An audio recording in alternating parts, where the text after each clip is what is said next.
এটা কি ফল দেখি তো। বিসমিল্লাহ বিসমিল্লাহ। কি সুন্দর স্বাদ লাগছে আমার কাছে, কঠিন স্বাদ লাগছে। তুমি খাবে? তুমি খাবে? এত স্বাদ কে এই ফল? কঠিন স্বাদ লাগছে আমার কাছে,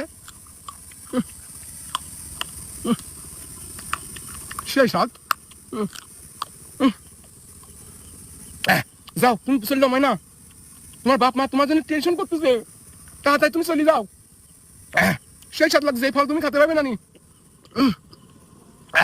কঠিন স্বাদ। আর যা তার গায়ে তুমি বসো না, তাহলে তুমি খাসাক বন্দি হয়ে যাবে, বুঝতে পারি। যাও তুমি, যাও তাড়াতাড়ি চলে যাও, তোমার মা বাপ সেই টেনশন করতেছে তোমার জন্য মনে হয়। তুমি চলে যাও তাড়াতাড়ি, যাও গাজু একটু চলে যাও। এটা খাতে পারবে না নি পাগল, এটা খাতে পারবে না তুমি। তুমি চলে যাও তো, তোমার রেস্ট হয় নাই, তুমি তো মেলাক্ষণ রেস্ট করে যাও আমার গায়ের উপরে। যাও।